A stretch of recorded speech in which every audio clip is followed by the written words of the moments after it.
What is up, Steve here? I hope you are doing well. Some people are using their homes as ATM machines. As we all know, there's a big backlog of foreclosures that will eventually hit the market, and I think that this will contribute to more foreclosures coming to market as well. So I got a comment from one of our subscribers, thank you very much, Nicole, and I want to read what she wrote, which sparked my interest to actually do this video. I'm a HELOC underwriter and we are still crazy busy. Lots of people taking out max equity based on current and prior appraised values so they can purchase other properties all cash.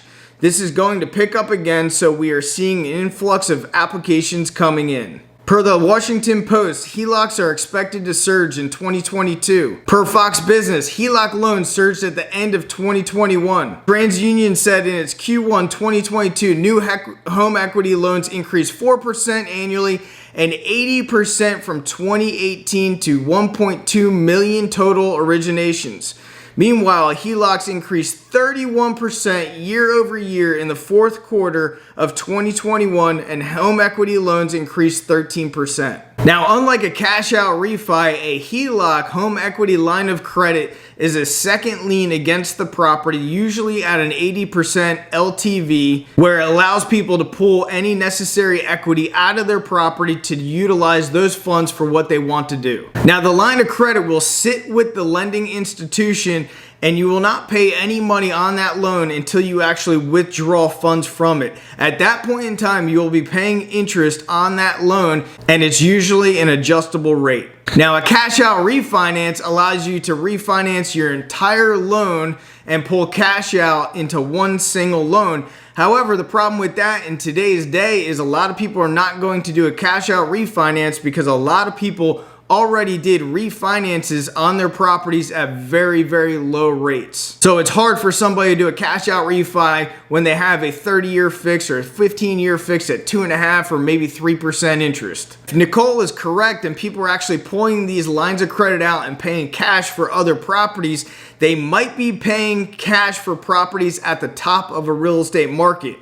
And what's sad about this is when the market does shift and declines in value, they're going to want to quickly refinance that property before they're upside down on that property based on the amount of line of credit that they have against it, because that line of credit will likely adjust upwards. Unfortunately, other people that have taken out these HELOC loans are also utilizing these for their own personal expenditures, whether that's remodeling their house, say putting in a pool, finishing a basement, buying a car, just doing stupid stuff with this line of credit. And herein lies the problem. If they have a maxed out line of credit on their property that they utilized and the real estate market goes down, they have no more equity if they have to sell their property. So if they have to sell their property and they have no more equity in their property to actually transact, they will be considered upside down, underwater with their two loans, and they might be forced into a short sale position or even a foreclosure. So when we were conducting short sales in the past,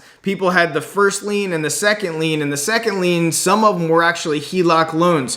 So what would we have to do in a short sale scenario? We actually had to have the first lien holder, the main lien holder, pay $5,000 in most cases to the second lien holder to actually eradicate that lien so they could actually perform the short sale. Now, why would they do that? Well, the second lien holder had no stake in the game because in most cases, the property was so underwater that there was actually no equity left over the amount of debt that was left on the first lien.